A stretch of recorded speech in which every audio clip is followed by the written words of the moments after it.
method used for ascertaining the cost are implemented or not, are properly implemented. Secondly, यसमा दुईटा purpose छ. Protective purpose of cost audit, यो यसले के examine गर्छ भने there is any undue losses or wastage, के त्यहाँ केही अनड्यू लसेस अर वेस्टेज छ कि छैन.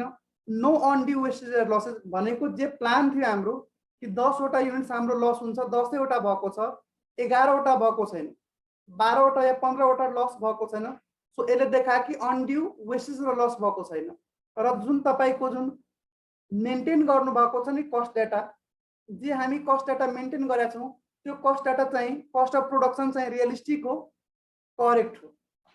कन्स्ट्रक्टिभ प्लानले के भन्छ भने cost audit can provide the information useful in regarding production, choosing economical method of operation. अब नयाँ टेक्नोलोजीहरु आएको छ, तपाई नयाँ टेक्नोलोजी युज गर्नुभयो भने तपाईको अपरेसन चाहिँ इकोनोमिकल सस्तो भइहाल्छ. Reducing the operating cost, formulating the plan etc on the basis of finding during the course of cost audit. जब हामी cost audit गर्न गयो भने हामी मेथड हेर्यौं, हामी हेर्यौं कि यो मेथड भन्दा अब नयाँ टेक्नोलोजी आइसकेको छ, यो टेक्नोलोजी युज गर्यो भने मेथड अफ प्रोडक्सन चाहिँ इकोनोमिकल हुन्छ, सस्तो भइहाल्छ. त्यसपछि हामी प्लान हेर्यौं कि 10,000 क्वान्टिटीको 10,000 र मेटेरियल युज गर्ने प्लान छ, एक्चुअली 11,000 लाग्यो. 11,000 नै क्वान्टिटी लाग्नु पर्ने थियो, प्लानै गलत थियो. रिफर्मेट गराउँछौं हामी, तपाईको प्लान गडबड थियो, यसलाई चाहिँ रिफर्म गर्नुपर्छ, रिफर्मुलेट गर्नुपर्छ. यो मेन. त्यसपछि के हुन्छ भने प्लान रिफर्मेट हुन्छ, मेथड अफ प्रोडक्सन चाहिँ हाम्रो चेन्ज हुन्छ. नयाँ टेक्नोलोजिकल मेथड हामी युज गर्छौं भने के हुन्छ भने हाम्रो अपरेटिङ कस्ट रिड्युस भइहाल्छ. Reducing the operating cost objective नै हो. सो कन्स्ट्रक्टिभ पर्पसले के देखाउँछ भने मेथड माथि, मेथड अफ प्रोडक्सन, प्लान माथि क्वेशन गर्छ कि प्लान तपाईको कस्तो थियो, रियलिस्टिक थियो कि थिएन, प्लान तपाई रिफर्मेट गर्नुस् गलत हो. तपाईको मेथड अफ प्रोडक्सन जुन छ तपाई लेटेस्ट टेक्नोलोजी युज गर्नु भएको छैन जो इकोनोमिकल छ, अब यो टेक्नोलोजी युज गर्नुस्, तपाई पुरानै टेक्नोलोजी युज गर्दै हुनुहुन्छ. सो यो कुराहरु कसरी हामी थाहा पाउँछौं जब हामी अडिट गर्छौं. That is called constructive purpose of cost audit. Hope constructive purpose okay होला. जब अब हामीलाई भन्छ कि साथीहरु information required for the preparation of cost audit, cost audit prepare गर्नलाई के इन्फर्मेसन चाहिन्छ. जब हामीले 315 को कुरा अघि गरेका थियौं, ओके 315 को कुरा गरेका थियौं भने यसले हामी जब कस्ट अडिट गर्न जान्छौं भने सबभन्दा पहिला कम्पनीको अन्डरस्ट्यान्डिङ लिन्छौं कि यस यो कम्पनीमा चाहिँ कस्ट म्यानुअलहरु केही छ. अन्डरस्ट्यान्डिङ लिनुको अर्थ के छ भने कस्ट रुल्सहरु केही छ, कस्टिङ रुल्स अथवा कस्टिङ केही म्यानुअल छ भने हामी म्यानुअल लिन्छौं. हामी म्यानुअल लिएर हामी पढ्छौं. ओके. त्यसपछि मेथड अफ प्रोडक्सन, कुन तरिकाले चाहिँ प्रोडक्सन र म्यानुफ्याक्चरिङ भइरहेछ, यसको चाहिँ प्रोडक्ट जुन फाइनल प्रोडक्ट छ कतिवटा प्रोसेसमा जान्छ. मेथड अफ प्रोडक्सन के हो, म्यानुफ्याक्चरिङ प्रोसेस के हो. जस्तै सर्ट बनाउन 4 वटा 5 वटा प्रोसेस चाहिन्छ, जुस बनाउन 3 वटा प्रोसेस चाहिन्छ, कतिवटा प्रोसेस हो बुझ्नु पर्यो नि पहिला हामी अडिट गर्न भन्दाखेरि कि मेथड अफ प्रोडक्सन के हो. मेथड अफ प्रोडक्सन और प्रोसेसिङ और मैन्युफैक्चरिंग प्रोसेस के छ, यसमा र मेटेरियल के युज लाग्छ, र मेटेरियलहरु के युज हुन्छ. त्यसपछि इनपुट आउटपुट रेशियो के हो, युटिलाइजेसन अफ रिसोर्सेस कसरी गर्छ, इनपुट आउटपुट रेशियो के हो हामी पढ्छौं. यसको चाहिँ रेकर्ड कसरी मेन्टेन भइरहेछ, जति पनि एक्चुअल कस्ट लागिरहेछ, कसरी कस्ट स्टेटमेन्ट बनिरहेछ कि कस्ट रिपोर्ट बनिरहेछ कि कस्ट डाटाले कसरी बुक्स अफ अकाउन्टमा लेखिरहेछ, के सफ्टवेयर युज भइरहेछ. जबसम्म हामी थाहा पाउँदैनौं, यो पुरा इन्फर्मेसन हामी लिदैनौं भने हामी अडिट गर्न सक्दैनौं. सो फर्स्ट के छ भने हामी अर्गनाइजेसन अन्डरस्ट्यान्ड गर्छौं. प्रोडक्सन मेथड के हो, प्रोसेस के हो, के र मेटेरियल र कम्पोनेन्टहरु युज भइरहेछ, यो प्रोडक्ट बनाउन के र मेटेरियलहरु लाग्छ. त्यसपछि कस्टिङ रुल्स र मेथड के छ, त्यसलाई फलो गरेको छ कि छैन. अर्को कस्ट रेकर्ड प्रोपरली मेन्टेन गरेको छ कि छैन. कस्ट रेकर्ड मेन्टेन गरेन, डकुमेन्टै मेन्टेन गरेन भने हामी अडिट कसरी गर्छौं. हेर्नु होला एक्जाममा आके सबै क्वेशन एक्जाममा आएको हो. सबभन्दा पहिला हामी के इन्फर्मेसन, प्रोडक्सन मेथड र म्यानुफ्याक्चरिङ प्रोसेस के छ. र मेटेरियल र कम्पोनेन्ट के युज हुन्छ प्रोडक्सनमा, कस्ट रेकर्ड र डकुमेन्ट छ कि छैन, कस्टिङ रुल्स र कस्टिङ मेनुअलहरू अर्गनाइजेसनमा के युज भइरहेछ, अनि त म कस्ट चेक गर्छु, प्लानहरू के छ, त्यस पछाडि कस्ट एकाउन्टिङ सिस्टम कुन सिस्टम एकाउन्टिङको लागि युज गर्दैछ, कुन सफ्टवेयर युज गरिरहेछ, डकुमेन्टको लागि रेकर्डिङ पर्पजको लागि के सफ्टवेयर युज भइरहेछ, यो डकुमेन्ट इन्फर्मेसन हामी लिन्छौँ। So first rules and manual of the organisation, cost accounting rules and manual, त्यस पछाडि प्रोडक्सन मेथड के हो बुझ्छौँ हामी, प्रोसेस के हो बुझ्छौँ, अर्गनाइजेसन बुझिरहेछौँ, के accounting software costing software use गर्छ कस्ट रेकर्ड र डकुमेन्ट राख्न, के र मेटेरियल र कम्पोनेन्ट युज भइरहेछ, क्लियर छ यो कुरा, 5वटा पोइन्ट, यो पोइन्ट क्लियर छ। गयौँ अर्गनाइजेसन भित्र गयौँ, यसको चाहिँ हामी के अरे भने के प्रोडक्सन प्रोसेस हो या म्यानुफ्याक्चरिङ प्रोसेस के छ, सबै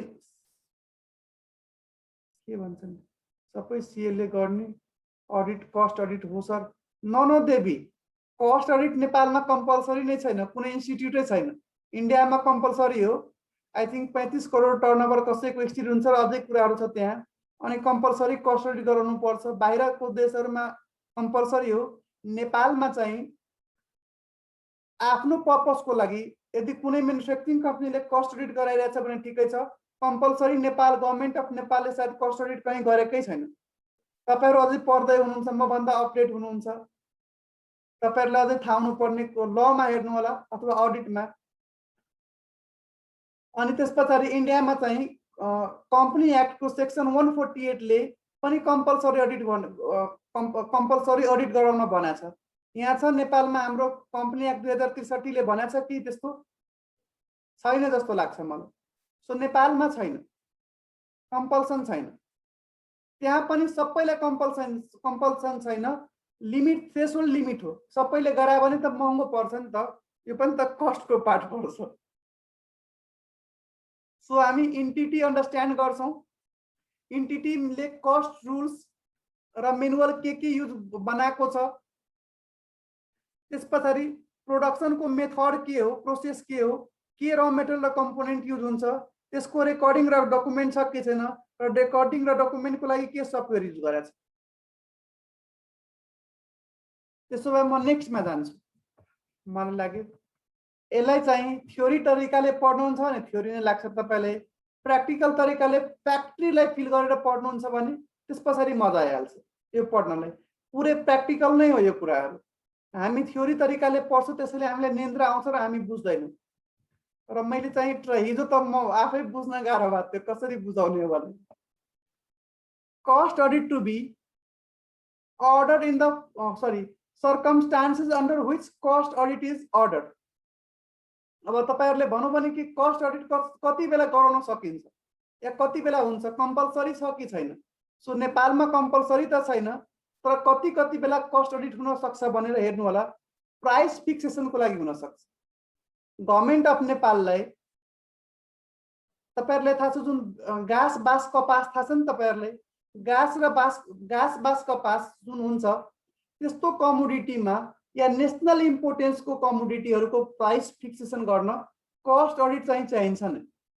जस्तै कि स्टिल र सिमेन्ट, 5 वटा 10 वटा सिमेन्ट प्रोड्युस गर्ने कम्पनी छ, तर प्राइस हेर्दाखेरि हेर्नुहुन्छ भने यस सबैको प्राइस गभर्नमेन्टले कन्ट्रोल गर्छ, फिक्स गर्छ। स्टिलको पनि गभर्नमेन्टले फिक्स गर्छ, 2 रुपैयाँ 4 रुपैयाँ हल्का डिफरेन्स होला, नत्र प्राइसमा पनि डिफरेन्स हुँदैन। सो दुवै कम्पनीको नेशनल इम्पोर्टेन्स जुन मेटेरियल छ, किन नेशनल इम्पोर्टेन्सलाई भने यो स्टिल र सिमेन्ट, यसले त बाँस बन्छ नि त, घाँस नभए पनि स्टिल र सिमेन्टले हामी घर बनाउँछौँ, बाँस बनाउँछौँ, यो सामानहरू चाहिँ महँगो भयो भने कस्ट यदि बढी छ भने महँगो भइहाल्छ। अब घर बनाउन मान्छेले घर बनाउन गाह्रो हुन्छ, महँगो, त्यतिकै महँगो कति छ प्र्याक्टिकल लाइफमा तपाईहरुले थाहा छ।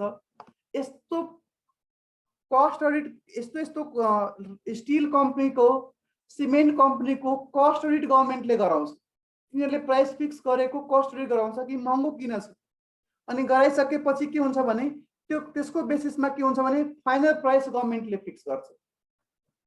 So need of fixation of retention price in case of material of national importance like cement, steel etc may cause necessity of cost audit. Cost audit यहाँ चाहिन्छ किनकि कस्ट अडिट यहाँ भएन भने अननेसेसरी यसको प्राइस महँगो भयो भने भोलिका दिनमा मिडल क्लास फ्यामिलीलाई एउटा घर बनाउन गाह्रो हुन्छ।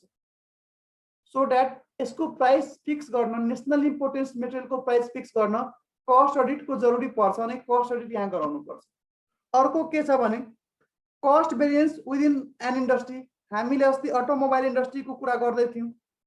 एउटै कार हो, कम्पनी ए ले प्रोड्युस गर्छ, त्यही कार कम्पनी बी ले प्रोड्युस गर्छ, दुवैको फिचर सेम हो, सबै कुरा सेम हो, तैपनि दुवैको कस्टमा डिफरेन्स आयो, प्राइसमा डिफरेन्स आयो। दुवैको प्राइसमा डिफरेन्स आउनुको अर्थ के हो भने कस्टमा डिफरेन्स आयो।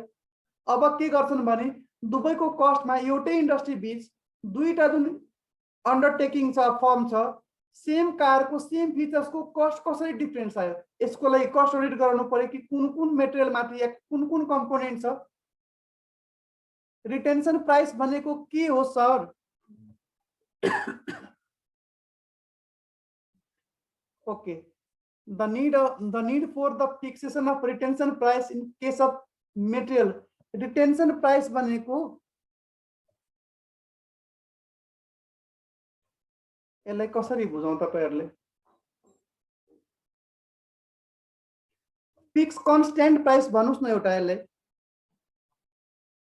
प्राइस रिटेन गर्छ, पुरानै फर्ममा प्राइसले लिएर आउँछ। कस्ट अडिट गर्दाखेरि म्यानेजमेन्टले त के गर्छन् भने जुन पनि प्रोडक्सन कम्पनी छ त्यसले आफ्नो कस्टलाई त इन्फ्ल्याट गर्न सक्छ। कसरी? जस्तै कि लेबर चाहिँ 300 लेबर युज गरेछ,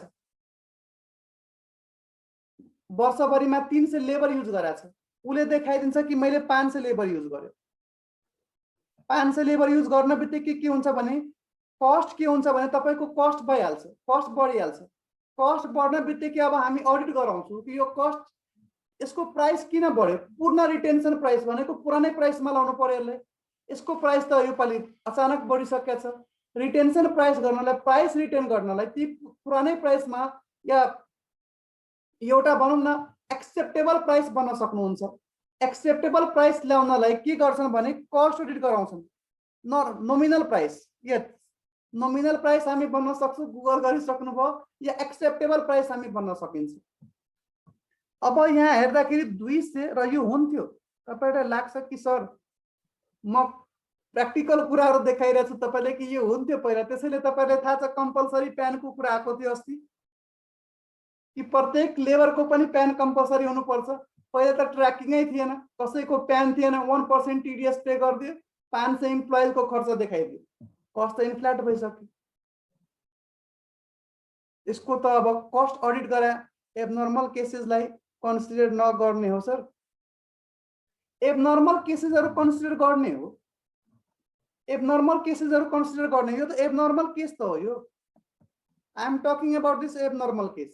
यो त एबनर्मल हो। नर्मल भनेको हाम्रो कन्ट्रोलमै हुँदैन, त्यसको प्राइस त प्रोडक्ट माथि नै आउनु पर्छ। यो नर्मल एबनर्मल केस त हो, जानी जानी गर्नु भएको तपाईले। यसलाई कन्ट्रोल गर्न सकिन्थ्यो नि त। यो त धोका गर्नुभयो तपाईले गभर्नमेन्टसँग या भनौँ न कस्टमरसँग। अल्टिमेट जुन प्राइस पेयर छ कस्टमर, त्योसँग तपाईले धोका गर्नुभयो। ए ओके, क्लियर छ यो। हामी प्राइस फिक्सेसनको कुरामा थियौँ यहाँ। एक त प्राइस फिक्सेसन के गर्यो भने कि जुन हाम्रो नेशनल इम्पोर्टेन्सको जुन र मेटेरियलहरू छ त्यसको प्राइस फिक्स गर्न, रिटेन गर्न चाहिँ कस्ट अडिट गराउनै पर्छ। अर्को कुरा के छ भने सेम इन्डस्ट्रीमा, एउटै इन्डस्ट्रीभित्र दुईटा कम्पनीले प्रोडक्ट गरिरहेछ, कार ए र कार बी। एउटा कार ए र कार ए कम्पनी र बी कम्पनीले सेम कार बनायो र दुवैको कस्टमा डिफरेन्ट आयो। यसको लागि पनि कस्ट अडिट गराउनु पर्यो। कुन कुन कम्पोनेन्टमा र मेटेरियलमा डिफरेन्स छ कि लेबरमा कि ओभरहेडमा कहाँ डिफरेन्स छ त? डाइरेक्ट मेटेरियलमा कि इनडाइरेक्ट मेटेरियलमा डिफरेन्स छ हो, कहाँ कस्ट अफ प्रोडक्सनमा डिफरेन्स आयो भने त्यसको लागि पनि अडिट गराउनु पर्छ। So cost variation within an industry, cost audit may be necessary to find the reason for such differences. Cost audit science. Inefficient management. Inefficient management. So म्यानेजमेन्टले कम्पनी फ्याक्ट्री रन गरिरहेछ, त्यो म्यानेजमेन्ट इनइफिसियन्ट हो, त्यो management चाहिँ अनइकोनोमिकली run गरिरहेछ, factory महँगो। त्यसैले सीमा भनेको कस्ट इन्स्टिट्युट, CIMA, मलाई कस्ट के लन्डन हो, ICWA को थाहा छ, institute of cost accountant of India थाहा छ मलाई। त्यसैले त्यहाँ के भयो भने जब फ्याक्ट्रीहरू इनइफिसियन्टली रन हुन थाल्यो, अनइकोनोमिकली भनेको महँगो रन हुन थाल्यो भने कस्ट इन्स्टिट्युटै त्यहाँ बनिसक्यो। कस्ट अडिटको त कुरा छोडिदिनुहोस्, कस्ट अडिट गर्नको लागि जसरी हाम्रो फाइनेन्सियल अडिट गर्नको लागि आइक्यान छ, त्यसै गरी इन्डियामा कस्ट अडिटको लागि ICWA माथिमा मैले लेखेको छु। उहाँले चाहिँ कस्ट अडिट गराउनै पर्छ यस्तो यस्तो फर्मले, किनकि मन परि इनइफिसियन्टली देखायो, अनइकोनोमिकली देखायो कि जहाँ जहाँ कन्ट्रोल गर्न सकिन्थ्यो पैसाहरू, र मेटेरियलहरूको प्राइस माथि कन्ट्रोल गर्न सकिन्थ्यो, त्यो तपाईँले कन्ट्रोल गर्नु भएन। र मेटेरियल इफिसियन्टली युटिलाइज गर्नु भएन, यसको र वेस्टेजहरू धेरै गयो। लेबरको इफिसियन्सीहरूले तपाईँले युटिलाइज गर्नु भएन। हो के भइरहेछ, यसलाई कन्ट्रोल गर्न इन्स्टिट्युटै क्रिएट भयो इन्डिया र लन्डनहरूमा, नेपालमा छैन। Institute of cost audit may be necessary. Okay, त्यस पछाडि ट्याक्स एसेसमेन्टको कुरा गरौँ। तपाईँहरूलाई थाहा छ एक्साइज ड्युटी जुन छ, एक्साइज ड्युटी त्यो कस्ट अफ प्रोडक्सनमा लाग्छ। कतिलाई थाहा छ यो कुरा? एक्साइज ड्युटी कस्ट अफ प्रोडक्सनमा लाग्छ। हो सर, म्यानेजमेन्टले के गर्छ भने दुईटा बुक्सहरू मेन्टेन गरिरहेको हुन्छ। एउटा बुक्समा चाहिँ एक्चुअल कस्ट देखाउँछ र एउटा बुक्समा चाहिँ इन्फ्लेटेड कस्ट देखाउँछ। अब एक्साइज ड्युटी कम पे गर्नु छ, एउटा बुक्स देखायो कि मेरो कस्ट अफ प्रोडक्सन कम छ र एक्साइज ड्युटी कम पे गरिदियो, किनकि कस्ट अफ प्रोडक्सनमा हामी एक्साइज ड्युटी लगाउँछौँ। अब अर्को बुक्समा के हुन्छ भने फाइनेन्सियल पर्पजको लागि के हुन्छ भने अरू खर्चहरू बढाइदियो अनि त्यस पछाडि फाइनल प्रफिट घटाइदियो। कस्ट अफ प्रोडक्सन घटाएको छ, अरू खर्च बढेको छ अननेसेसरी। हामी भेरिएसन हेर्छौँ कि किन खर्च बढ्यो। अब यहाँ के हुन्छ भने यो म्याटर्समा जुन ट्याक्स अथोरिटी छ भने ट्याक्स अथोरिटीले कस्ट अडिट गराउँछ। एक्साइज ड्युटी कलेक्सनको लागि ट्याक्स अथोरिटीले जो कम्पिटेन्ट अथोरिटी छ, जुन ट्याक्स अफिसरहरू, उहाँले कस्ट अडिट यसको लागि गराउनुहुन्छ। सो ट्याक्स एसेसमेन्ट हेर्नु होला, कस्ट अडिट गराउनु भनेको एसेसमेन्ट भइरहेछ। अब where a duty or tax is levied on a product based on the cost of production, that is excise duty नै हो यो। The levying authority may ask for the cost audit to determine the correct cost of production. सही cost of production भयो भने excise duty सही तरिकाले आउँछ। यहाँ केही गडबड गर्यो भने excise duty सही तरिकाले आउँदैन। सो ट्याक्स अफिसरले तपाईं लेख्न सक्नुहुन्छ competent authority may ask for the cost audit to determine the correctness of the price. अर्को कुरा हुन्छ भने के ट्रेड डिस्प्युट। तपाईहरुले थाहा छ यो फ्याक्ट्रीहरुमा ट्रेड युनियनको कुराहरु भइरहेको हुन्छ। युनियन भनेको लेबरको लिडर, लेबरहरुको युनियन हुन्छ। अब लेबरले स्ट्राइक गरिरहेको हुन्छ, हमारी मांगे पूरी करो, हाम्रो माग पूरा गर्नुस् भनेर स्ट्राइक गरिरहेको हुन्छ कि हामीले तपाई जुन वेजेस दिदै हुनुहुन्छ त्यो एकदम सस्तो हो, हायर वेजेस छैन, हाम्रो बोनस तपाईहरुले बोनस टाइमली दिनुहुन्न। बोनस कम हुनलाई, बोनस कम हुन्छ भने तपाई कस्ट अफ प्रोडक्सन चाहिँ घटाइदिनुहुन्छ, वेजेस हाम्रो हायर गर्नुहुन्न। यसको लागि के हुन्छ भने म्यानेजमेन्ट र युनियन बीच चाहिँ डिस्प्युट भइरहेको हुन्छ। डिस्प्युट, अब यो डिस्प्युट रिजल्भ गर्न त कोही त आउनु पर्यो। अब यो कुराहरु किन भइरहेछ भने त्यसको लागि अब बोनस चाहिँ प्रफिटको पार्टमा हुन्छ। अब तपाई सेलिङ प्राइस महँगो छ, सरी हायर अननेसेसरी उल्टो भयो, मैले उल्टो भने, हायर वेजेस एन्ड बोनस। यो ट्रेड डिस्प्युट भनेको अर्कै टाइपको यो डिस्प्युट भयो, युनियन वालाको डिस्प्युट छैन। यो युनियन वालाको डिस्प्युट छैन। हायर वेजेस देखायौं हामी। अघि मैले तपाईले भनेको थिएँ कि हायर वेजेस कसरी देखाउँछ। 300 एम्प्लोइज थियो, 500 चाहिँ एम्प्लोइज देखाइदियो, वेजेस कस्ट हायर भयो। त्यसपछि सेलिङ प्राइस त त्यही हुन्छ, कस्ट हामी हायर देखाउँछौं भने प्रफिट कम भइहाल्छ, प्रफिट कम हुन्छ भने बोनस कम भइहाल्छ, बोनस हायर हुँदैन। सो हायर वेजेस देखायौं, बोनसको खर्चहरू बोनस त्यसको कारणले गर्दाखेरि कम हुन्छ।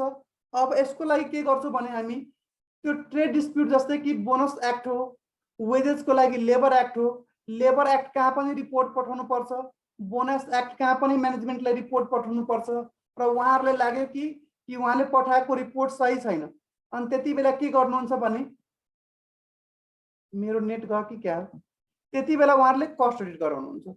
सो कस्ट अडिट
म त भगलेल भइसक्यो कि क्या हो, साउन्ड अनम्युट छ। मैले के भने कस्तो कस्तो सर्कमस्टान्सेसमा गर्नुहुन्छ भने नेसनल इम्पोर्टेन्सको लागि जे र मेटेरियलहरू हुन्छ त्यसको प्राइस रिटेन्सन प्राइसलाई फिक्स गर्नको लागि हामी कस्ट अडिट गर्छौँ। अर्को के छ भने सेम इन्डस्ट्री बीच दुईटा प्रोडक्टको प्राइस डिफरेन्स आयो भने त्यसको रिजन पत्ता लगाउन पनि कस्ट अडिट गराउँछौँ। त्यस पछाडि इनइफिसियन्ट म्यानेजमेन्ट छ, फ्याक्ट्रीलाई इनइफिसियन्टली अनइकोनोमिकली रन गरिरहेछ भने कस्ट अडिट होइन कस्ट इन्स्टिट्युटै बनाउनु पर्छ, रेगुलेटरी नै बनाउनु पर्यो। अर्को के छ ट्याक्स एसेसमेन्ट हुन्छ, यदि कुनै पनि ट्याक्स यदि कस्ट अफ प्रोडक्सन माथि लेबी छ भने रेलिभेन्ट अथोरिटीले कस्ट अडिट गराउँछ करेक्ट कस्ट अफ प्रोडक्सनको लागि। अर्को ट्रेड डिस्प्युटको लागि कस्ट अडिटले चाहिँ ट्रेड डिस्प्युट सेटल गर्न पनि हेल्प गर्छ। So cost audit may be useful in settling the trade dispute about the claim of the higher wages and bonus. अर्कोमा जाउँ। त्यस पछाडि इन्फर्मेसन के रिक्वायर्ड छ तपाईँलाई थाहा छ। पहिला त हामी अर्गनाइजेसनको रुल्स कस्ट म्यानुअल लिन्छौँ, बुझ्छौँ। त्यस पछाडि बुझ्छौँ कि यसको मेथड अफ प्रोडक्सन के छ, प्रोसेसिङ के छ। त्यस पछाडि हामी के र मेटेरियल र कम्पोनेन्ट युज भइरहेछ। त्यस पछाडि प्रोपर रेकर्ड र डकुमेन्ट छ कि छैन र यो प्रोपर डकुमेन्ट र रेकर्ड कुन कस्टिङ सिस्टममा मेन्टेन भइरहेछ है, यसरी बुझ्दै गर्नु होला। प्रोप्राइटरी अडिट र कन्स्ट्रक्टिभ अडिट भनेको हामी रिपोर्टिङ कसरी गर्छौँ। कस्ट अडिटको पर्पस के हो भने कस्ट कन्ट्रोल र cost reduction by examining the method of ascertaining cost. त्यस पछाडि प्रोटेक्टिभ र कन्स्ट्रक्टिभमा आउँछु भने प्रोटेक्टिभको एम्स के हो भने एक्जामिन गर्छ यसले there is any no undue wastage, wastage त अनड्यू त छैन नि। एन्ड त्यस पछाडि जुन कस्ट अफ प्रोडक्सन छ त्यो चाहिँ करेक्ट र रियलिस्टिक छ कि छैन भनेर प्रोटेक्टिभ पर्पस हो भने कन्स्ट्रक्टिभ पर्पसले एम के हो भने यस्तै के भन्छन् भने जब तपाईँ कस्ट अडिट गर्नुहुन्छ भने कस्ट अडिटको कोर्समा तपाईँले चाहिँ मेथड अफ प्रोडक्सन इकोनोमिकल छ कि छैन, त्यस पछाडि operating cost reducing operating cost reduce भएको छ कि छैन, प्लान चाहिँ रिफर्मेट गर्नुपर्छ कि के कस्तो, यो सबै कुरा तपाईँ जुन कस्ट अडिटमा हेर्नु भएको छ भने यो चाहिँ कन्स्ट्रक्टिभ पर्पस हो कस्ट अडिटको, यो during the course of cost audit. So यो सबै कुरा हामी के हुन्छ भने म्यानेजमेन्टलाई रिपोर्टको रूपमा दिन्छौँ। So cost audit can provide information useful in, यो सबै इन्फर्मेसन म्यानेजमेन्टलाई हामी दिन्छौँ रिपोर्टको रूपमा कि तपाईँको प्रोडक्सन मेथड जुन छ इकोनोमिकल मेथड छ कि छैन, तपाईँको कस्ट अपरेट रेड्युस भएको छ कि छैन, तपाईँको फर्मुला ठिक छ कि छैन, या तपाईँको फर्मुला जहाँ हामी चेक गर्छौँ जे ठिक छ, जे छैन भने यहाँ चाहिँ चेन्जेस गर्नुपर्छ, हामी आफ्नो रेकमेन्डेसन दिन्छौँ, हामी एउटा रेमेडियल एक्सन दिन्छौँ कि तपाईँ यो कुरा चाहिँ तपाईँको ठिक छ, राम्रै छ, यो एरियामा के देख्यो भने प्लानै मलाई लाग्यो कि प्लानमा कहीँ गडबड छ, या मेथड नयाँ मेथड तपाईँ युज गर्न सक्नुहुन्थ्यो भने इकोनोमिकल मेथड तपाईँ चुज गर्न सक्नुहुन्छ भने तपाईँको कस्ट रिड्युस भइहाल्छ। यो कुरा हामी के गर्छौँ भने म्यानेजमेन्टलाई हामी रिपोर्टको रूपमा हामी इन्फर्मेसन दिन्छौँ। अडिट गरिसकेपछि रिपोर्ट बनाउनु पर्यो नि त। तपाईँहरू पढिसकेपछि एक्जाम हुन्छ हो नि, आइक्यानले एक्जाम लिन्छ, स्टुडेन्टहरूले पढ्यो कि पढेन राम्ररी, त्यस पछाडि रिपोर्ट दिन्छ मार्क्सको रूपमा पास अर फेल।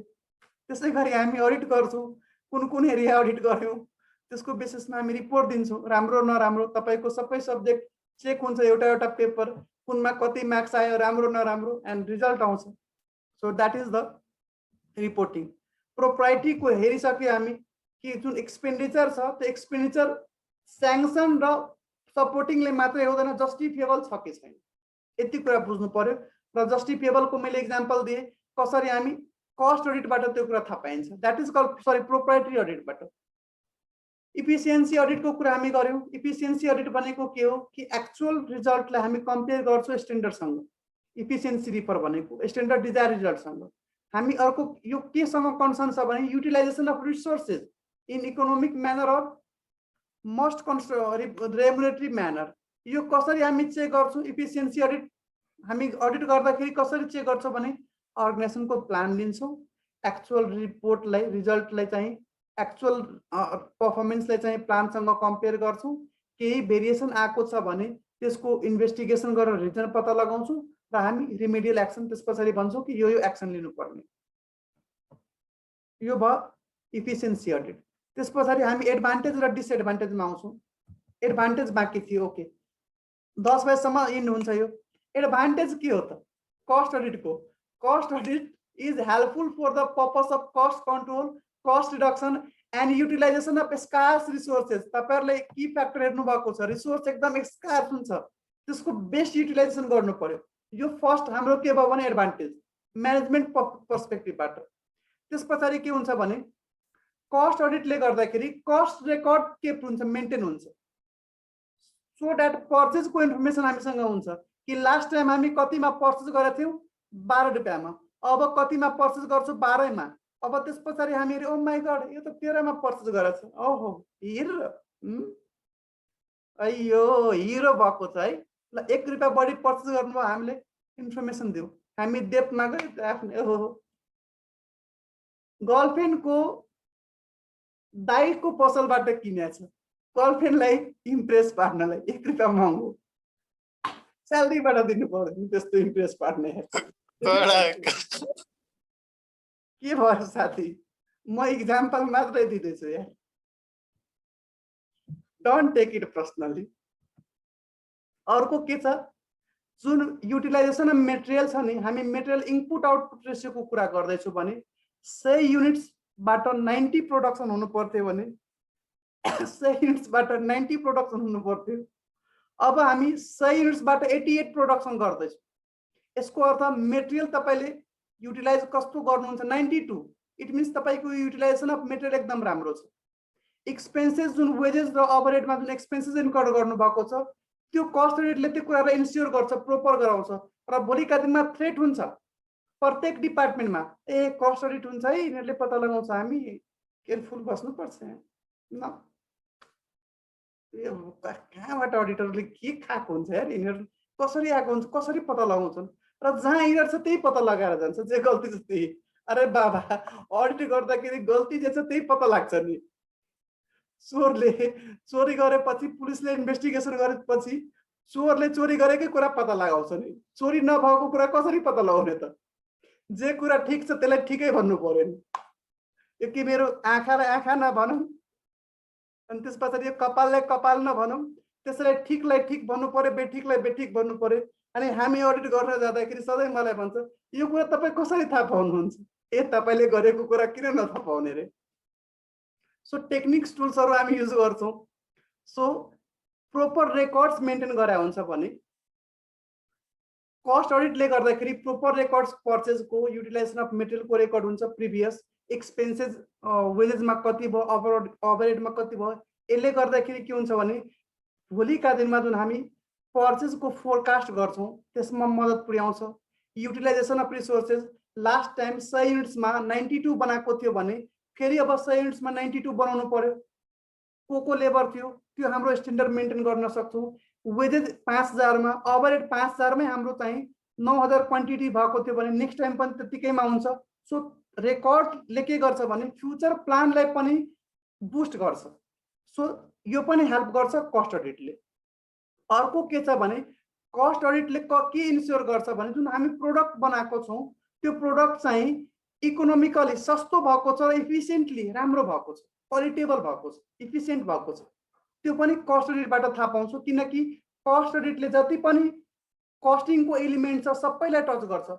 मेथडदेखि लिएर प्लान चेक गर्छ, तपाईँको मेथड चेक गर्छ, एक्चुअल खर्च चेक गर्छ, वेस्टेजको कुरा चेक गर्छ, डिफेक्टिभको कुरा चेक गर्छ। यो सबै कुरा चेक गरिसकेपछि लास्टमा इकोनोमिकली सस्तो त आउनै पर्यो। आउँदैन भने आज आएन भने भोलिका दिनमा सस्तो हामी लिएर आउँछौँ। त्यसले त अडिट गराइरहेछ म्यानेजमेन्टले, किनकि बाहिर कम्पिट गर्न कम गाह्रो छ। यो कस्टिङ इम्पोर्टेन्ट होइन। जति कस्ट रेड्युस हुन्छ, कस्ट कम हुन्छ प्रोडक्टको, मार्केटेबिलिटी त्यति राम्रो हुन्छ। किनकि महँगो गऱ्यो भने मार्केटमा प्रोडक्ट ग्राबै हुँदैन, मार्केट साइजै लिन सक्दैन, हामी डुबिहाल्छौँ यति इन्भेस्ट गरेको। सो एकदम इफेक्ट हुन्छ, एकदम इम्पोर्टेन्ट हुन्छ यो एस्पेक्टहरू।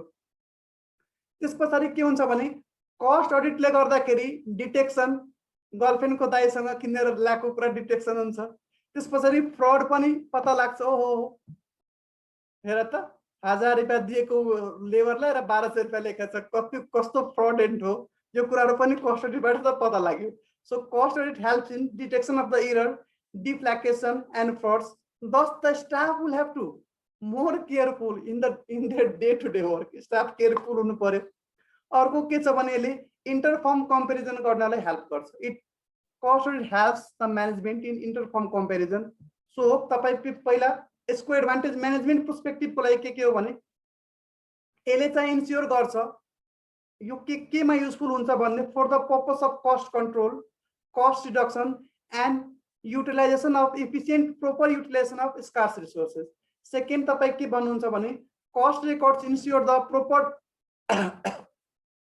ensure that proper records are kept or maintained as to the purchase, utilization of resources, expenditure incurred on the labor or wages or overhead. त्यस पछाडि यसले अझै it also ensure that unit or product run economically and efficiently. त्यस पछाडि cost audit helps in detection of the error, deflection, fraud. यति लेखे पनि हुन्छ, 10 पछाडि छोरे पनि हुन्छ। And it also helps the management in interform comparison. यो क्लियर छ? यसको मेन पर्पस है त हो सर। यसले यसको advantage cost control, cost reduction, better utilisation of resources और प्रोपर युटिलाइजेसन अफ रिसोर्सेस। यसले गर्दाखेरि के हुन्छ भने सर यो कसरी हुन्छ, हामी यो कसरी चेक गर्नु कस्ट कन्ट्रोल हुन्छ कसरी, किनकि हामी रेकर्ड बनाएको हुन्छौँ कतिमा पर्चेज गरेका थियौँ हामी, के हामी मेटेरियल कसरी युटिलाइज भएको छ, इनपुट आउटपुट रेसियो के थियो, कति युज गरेका थिए लेबर, कति ओभरहेड युज गरेका थिए, यो सबै हामीसँग रेकर्ड छ भोलिका दिनमा कस्ट कन्ट्रोल गर्नलाई। यसको बेसिसमा के हुन्छ भने प्रोडक्ट रन जो भइरहेछ इफिसिएन्टली र इकोनोमिकली हुन्छ। अनि केही गडबड छ भने हामीले रेकर्ड मेन्टेन गरेका छौँ, त्यहाँबाट हामी डिटेक्ट गर्छौँ एरर। त्यस पछाडि हामी फ्रडलाई डिटेक्ट गरिहाल्छौँ, केही फ्रड भएको छ कि छैन, र इंटरफर्म कंपेरिजन को लागि पनि हेल्प गर्छ। So this is the cost audit advantage to the management. Hope okay छ। हेर्नुस् आफ्नो काम त के छ भने सकभर तपाईहरुले हेरटाउने तरिकाले बुझाउने हो। प्र्याक्टिकल एप्रोच लगभग सकभर कति दिन सकिन्छ त्यो दिने हो। बाँकी तपाईहरु कपीमा लेखेर प्र्याक्टिस गर्नु होला। हामी बाटो देखाउने हो, हिड्ने तपाईहरु हो। जसले राम्ररी हिड्छ, बेटर तरिकाले हिड्छ, गर्लो दुनिया मुठीमा भन्छ नि त्यस्तै कुरा हो। सर के तपाई बिच के तपाईले दौरा पर्छ कि हिन्दी डायलग हान्न? त्यो मुभी फोबिया हो कि त्यो ठ्याक्क आउँछ कि त्यो मुभीको डायलगहरु। Now cost advantage of cost audit to the government, यो पनि बुझिहालौँ हामी साथीहरु। के हुन्छ भने गभर्नमेन्ट को कुरा गरौँ हामी, र गभर्नमेन्टले के गर्छन् भने ओहो राजन अहिले आयो यार, Rajan this is not fair, यति ढिला आउने हो। मलाई त आजकल मेरो पुरानो स्टुडेन्टले माया गर्न छोड्दिए यार। उहाँहरूले चाहिँ सर कस्टको चाहिँ थ्योरी पढाउनु पर्छ र सबै नयाँ फेरि थ्योरी पढ्ने। देवेन्द्र र सुशीला पुरानो हो, बाँकी सबै नयाँ छ। देवेन्द्र काम न छैन, सञ्जय छैन, प्रशंसा छैन, अंशु छैन, सरू छैन, अरु को थियो सर? देवी आज आएको, देवी धेरै न सर ओल्ड, देवी धेरै पुरानो, धेरै धेरै पछि आएको हो देवी। सो गभर्नमेन्टको पनि के हुन्छ भने गभर्नमेन्ट सेक्टरको कुरा गर्दाखेरि गभर्नमेन्टको सोर्स अफ इन्कम बजेट अनुसार तपाईँ हेर्नुभयो, तपाईँहरूले सोर्स अफ इन्कम के हुन्छ सर? ट्याक्सेसन 10 खर्ब, त्यस पछाडि लोन लिन्छ 3 खर्ब, 13 खर्ब भयो, 3 खर्ब मैले बिर्सिसकेँ कहाँबाट उहाँहरूले जुट्याउनुहुन्छ, हेर्नु होला। अब रेभिन्यू कलेक्सन भयो, त्यस पछाडि उहाँले पुँजीगत खर्च र चालु खर्चमा भनेको क्यापिटल एक्सपेन्डिचर र रेभिन्यू एक्सपेन्डिचरमा खर्च पनि गर्नुहुन्छ। सो क्यापिटल एक्सपेन्डिचरमा कहाँ खर्च हुन्छ सर? क्यापिटल एक्सपेन्डिचरमा हुन्छ रोडमा खर्च, त्यो ब्रिज बनाउने खर्च हुन्छ, एयरपोर्टको कुरा जुन चलिरहेको छ एयरपोर्टको खर्च हुन्छ, हाइवेमा खर्च हुन्छ, हाइवे बनाउन। त्यो बनाउँछ गभर्नमेन्टले, थोरै न बनाउने हो। गभर्नमेन्टले त कन्ट्र्याक्ट दिन्छ, कन्ट्र्याक्टरले कन्ट्र्याक्ट दिन्छ, यो कस्ट कन्ट्र्याक्ट दिन्छ, कस्ट प्लस कन्ट्र्याक्ट दिन्छ गभर्नमेन्टले। कसलाई? कन्ट्र्याक्टरलाई। के को बेसिसमा? सबै कन्ट्र्याक्टरले जब गभर्नमेन्टको टेन्डर खुल्छ भने एउटा गभर्नमेन्टको साइट छ, त्यो साइटको नाम मैले बिर्सिसकेँ, त्यो साइटमा जति पनि गभर्नमेन्टको प्यान लेभल नेपालमा यदि कुनै पनि डेभलपमेन्टको चाहिँ टेन्डर कुनै रोडको या ब्रिजको या कुनै हाइवेको चाहिँ कन्स्ट्रक्सन भइरहेछ भने के नाम छ साइटमा भोलि भनिदिन्छु तपाईँहरूले, त्यहाँ चाहिँ सबै अपडेट हुन्छ। त्यो अनलाइन के हुन्छ भने कन्ट्र्याक्टरले सबैले अप्लाई गर्छ आफ्नो र आफ्नो चाहिँ कस्ट स्टेटमेन्ट बनाएर यो सेक्टर वाइज इलिमेन्ट वाइज चाहिँ पुरै कस्ट दिन्छ। इट मिन्स कस्ट प्लस कन्ट्र्याक्टमा के गर्छन् भने गभर्नमेन्टले उनीहरूलाई कन्ट्र्याक्ट दिने गर्छन्। अब जब कन्ट्र्याक्ट दिइसके रोड बनाउन भने पुरै रोड बनेर त क्लेम खर्च गर्दैन, वर्क सर्टिफाइडको बेसिसमा खर्च क्लेम गर्छ कन्ट्र्याक्टरले। क्लेम खर्च गर्छ के को बेसिसमा साथीहरू? वर्क सर्टिफाइड कन्ट्र्याक्ट कस्टिङ हेर्नुभयो, जसरी जसरी काम कम्प्लिट हुँदै जान्छ, रोड यति पुरै हाइवे छ, यहाँदेखि बानेश्वरदेखि मैतीघरसम्म बनाउने हाइवे छ। सो बानेश्वरदेखि हामी बिजली बजारसम्मको यति हाइवे बनिसक्यो भने यति कम्पिटिसनको लागि हामी क्लेम पठायो गभर्नमेन्टलाई। अब गभर्नमेन्टलाई क्लेम पठाउँदाखेरि गभर्नमेन्टले क्लेम दिनभन्दा अगाडि सबै कस्टहरू के गर्छन् भने चेक गर्छन् पहिला पुरै। सो चेक गरेर के गर्छन् भने हामीलाई क्लेम चाहिँ गभर्नमेन्टले के गर्ने गर्छन् भने हामीलाई क्लेम चाहिँ रिम्बर्स गर्ने गर्छन्। सो फर्स्ट हेर्नु होला, cost audit facilitate the determination of cost claim submitted to the government under the cost plus contract. Cost plus कन्ट्र्याक्टको बेसिसमा जुन कन्ट्र्याक्ट पाएको हुन्छ त्यसको बेसिसमा कस्ट जुन क्लेम गर्छ सर्टिफाइडको बेसिसमा त्यो डिटरमाइन गर्न गभर्नमेन्टले के गर्छन् भने त्यो कस्टको प्रत्येक इलिमेन्ट हेर्छ, डिटरमाइन गर्छ कस्ट क्लेम गरेको सही छ कि छैन, त्यसको लागि कस्ट अडिट चाहिन्छ गभर्नमेन्टले। So cost audit facilitate the determination of the claim of the cost submitted to the government. यो क्लियर छ फर्स्ट। त्यस पछाडि अरु के हुन्छ भने जुन हाम्रो तपाईहरुलाई थाहा छ ग्यासको प्राइस कति हो? ग्यासको प्राइस बनाउँछ, पेट्रोलको, डिजेलको, साल्टको, नुनको 15 कतिमा हो म बिर्सिसके, लेटेस्ट कति हो? ग्यासको त 1450 हो, पेट्रोलको 120 भनौं, 1400 भन्नुभयो, 1400। साल्टको कति हो? नुनको मलाई थाहा छैन यार, 20 रुपैयाँ। 20 रुपैयाँ, ओके 20 रुपैयाँ। जुन पसलमा जाँदाखेरि 20 रुपैयाँ हुन्छ हैन र? जुन पसलमा पनि 20 रुपैयाँ। ग्यासको जुन पसलमा पनि जानुभयो 1400 रुपैयाँ यदि कसैले भन्नुभयो भने 1400 रुपैयाँ नै हुन्छ। पेट्रोलको जुन पेट्रोल पम्पमा जानुभयो 115 रुपैयाँ 120 रुपैयाँ के छ? 120 रुपैयाँ हुन्छ। डिजेलको चाहिँ 80 रुपैयाँ हो, फर एक्जाम्पल 80 रुपैयाँ मानौं, 80 रुपैयाँ नै हुन्छ जुन पेट्रोल पम्पमा जानुस्। सो कस्ट अडिटले के गर्छन् भने जो प्राइस यो सबै कमोडिटीहरुको प्राइस सर 25 लिन्छ हामी कहाँ?